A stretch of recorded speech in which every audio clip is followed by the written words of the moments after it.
evening, Bahamas. I'm Voinik Tude, and this is NB12 for Thursday, April 19th, 2012, broadcasting from the Cable 12 studios on Robinson Road. In news tonight, the National Security Minister confronted by disgruntled prison officers. Our cameras caught the heated exchange. Nearly half of the candidates vying for your vote are millionaires. 2 Defense Force officers charged today. Find out why. The Customs and Immigration Union goes before the Industrial Tribunal. Plus, Atlantic Medical raises awareness of chronic illnesses.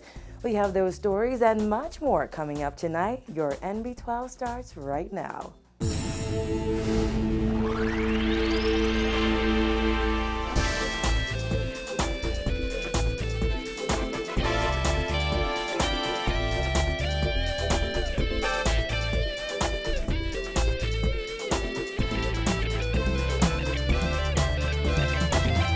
Thanks for joining us.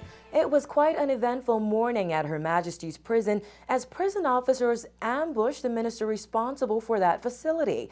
When National Security Minister Tommy Turnquest visited the Fox Hill Prison today for the launch of a drug treatment program, dozens of prison officers gathered at the front gate, claiming they were on work to rule. Jasmine Modaby has the story.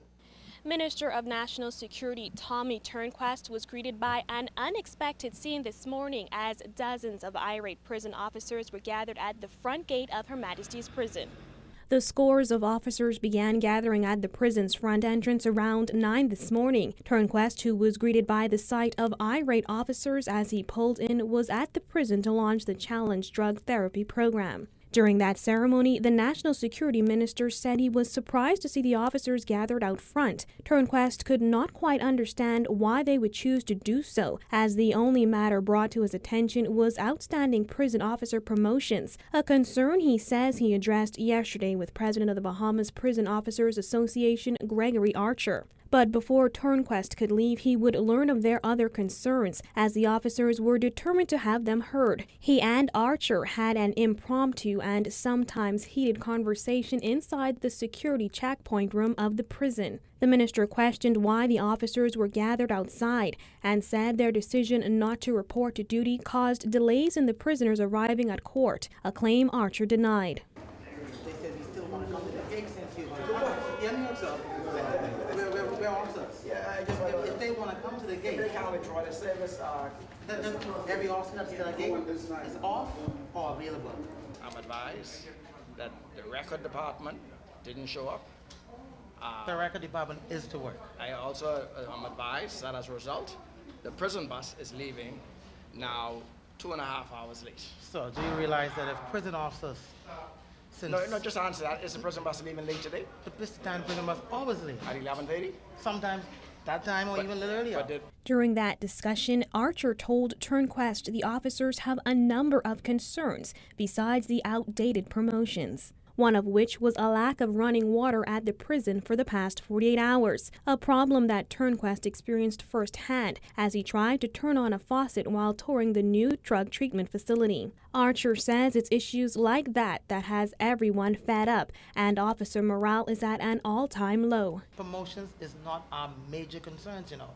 Our lives, health, safety, running water, sewer problem, molds, and the list goes on. And these things that can be done in-house. So we don't have to come to the minister to address these things. You put a superintendent here, he's not listening. He is not listening. My information is different now, Mr. President. I have the staff who backing me, and I'm representative, and they're saying. No, but you're the leader. You're the leader. But I expect the superintendent to speak to you as a leader. But he doesn't. He doesn't. We'll make sure. We have a problem with that. Sure. Right after his discussions with the minister, Archer said he was still not pleased. I'm feeling the same. Why? These concerns have been addressed repetitiously.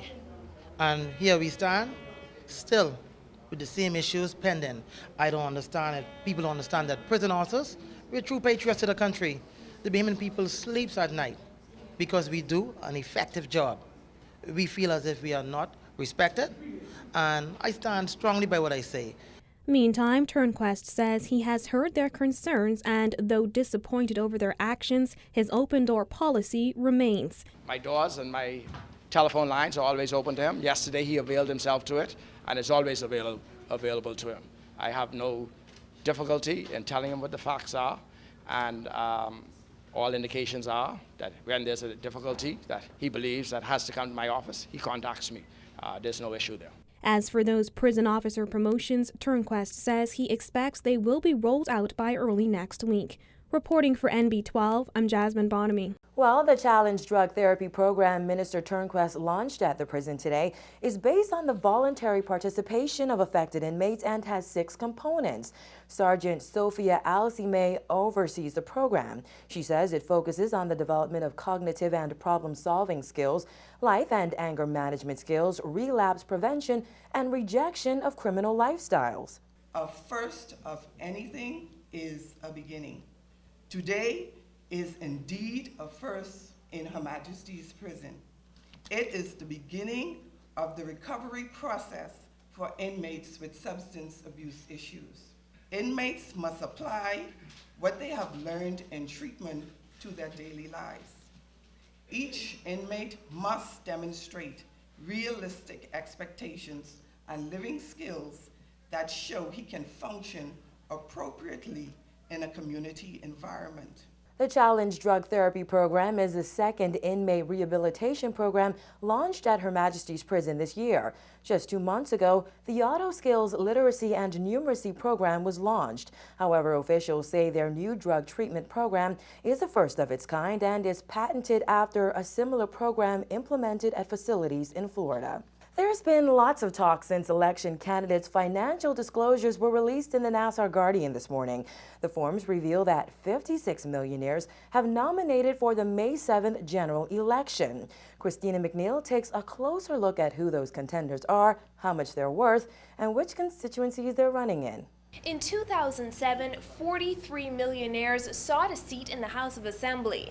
Since then, some of the returning contenders have improved their financial situation, while others have not. While the financial declarations this time around show who's bringing what to the table in their fight to secure a seat here in the House of Assembly. The financial declarations of the 133 candidates offering themselves for election were printed in today's Nassau Guardian, revealing that the combined net worth of the top 10 candidates hovers around $76.8 million.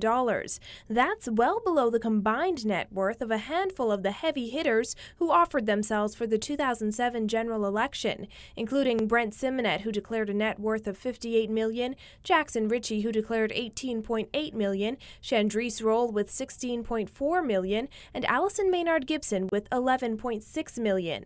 So, who appears to be the wealthiest contender in this upcoming election? Independent candidate Whitney Bastien, who has declared $11.4 million. He's running in Mangrove Key in South Andros and has seen his financial situation improve since 2007 when he declared $10.1 million. Dr. Hubert Minnis, current MP and candidate for Killarney, declared $10.9 million. He declared $7.1 million in 2007. Meanwhile, Dr. Bernard Nottage, current MP and candidate for Baines and Grantstown, declared $8.18 million. He's also seen an improvement from the $7.8 million he declared in 2007.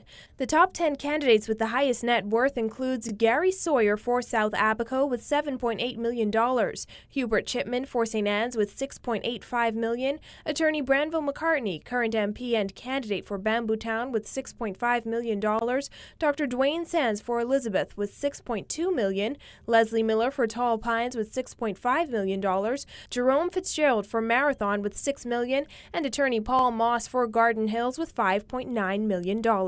When it comes to party leaders, DNA leader Branville McCartney has declared the highest net worth, compared to PLP leader Perry Christie, who's declared $2 million, and Prime Minister Hubert Ingram, who's declared $1.9 million.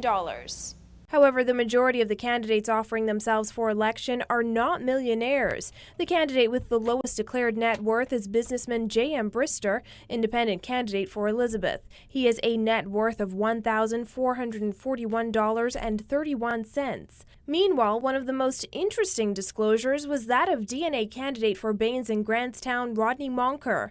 While many candidates disclosed the total amount of their property assets, Monker itemized his. His assets include include a new Oxford Dictionary, sapodilla, tamarind, mango, and ganep trees, just to name a few. He has a net worth of $326,470. For more insight on who declared what, pick up a copy of today's Nassau Guardian. Reporting for NB12, I'm Christina McNeil.